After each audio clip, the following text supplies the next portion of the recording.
ఎప్పుడైనా ఎక్కడైనా మీ చేతిలోనే వార్తా ప్రపంచం. మీ మొబైల్లో, మీ కంప్యూటర్లో, మీ టీవీలో. సాక్షి టీవీ డిజిటల్ ప్రసారాల కోసం లాగిన్ అవ్వండి www.youtube.com/sakshi-tv. సబ్స్క్రైబ్ సాక్షి టీవీ యూట్యూబ్ ఛానల్. మ్యాజిక్ షోలు చేసుకునే స్థాయి నుంచి కమెడియన్గా, యాంకర్గా, హీరోగా ఎదిగాడు సుడిగాలి సుధీర్.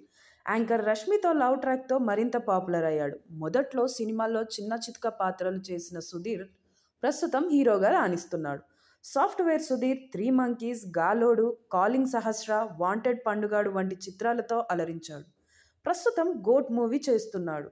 మరోవైపు టీవీ షోలలో యాంకర్గాను పనిచేస్తున్నాడు. అయితే బుల్లితెరపై ఆయన్ను విపరీతంగా రోస్ట్ చేస్తుంటారు. షో ఏదైనా సుధీర్ని ఆడుకోవడం మాత్రం గ్యారంటీ అన్నట్లుగా పరిస్థితి తయారైంది.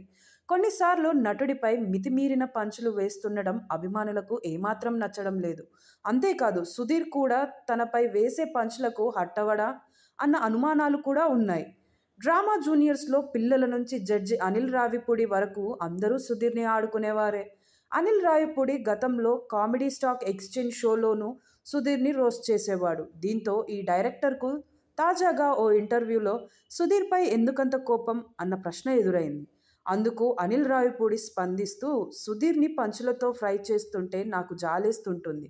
పాపం అతడు హీరోగా కూడా సినిమాలు చేశాడు. ఆయన్ని అంతలా ఫ్రై చేయాలా అని అడిగితే సుధీర్ను రోస్ట్ చేయడమే కాన్సెప్ట్ అనేవారు.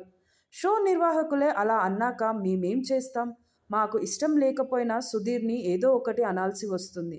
ఎందుకంటే సుధీర్ను ఫ్రై చేస్తేనే జనం నవ్వుతారు, చప్పట్లు కొడతారని చెప్పారు. ప్రేక్షకులకు అదంతా ఎంజాయ్ చేస్తున్నారని తెలిసాక మేము ఇంకాస్త ఎక్కువ రోస్ట్ చేస్తున్నాం. సుధీర్ చాలా స్పోర్టివ్, ఎలాంటి జోకులు వేసినా ఫీల్ అవ్వడు. కొన్ని పంచులు వేయడానికి నేను మొహమాట పడితే కూడా ఏం పర్లేదు సార్, జనాలు నవ్వడమే కావాలి, మీరు ఫ్లోలో వెళ్ళిపోండి అని చెప్తాడు. అయినా సరే కొన్నిసార్లు నేను తటపటాయిస్తుంటాను. కొన్ని పంచులు ఓవర్ అయిపోతుందన్నప్పుడు వాటిని కట్ చేస్తుంటాను. సరదా కోసమే తప్ప వ్యక్తిగతంగా మాత్రం ఎవరిని ఏది అనుకోము అని చెప్పుకొచ్చాడు. ఇది చూసిన అభిమానులు మనల్ని నవ్వించడం కోసం సుధీర్ అడిగి మరీ తిట్టించుకుంటాడా అని అతడిని పొగడ్తలతో ముంచేస్తున్నారు.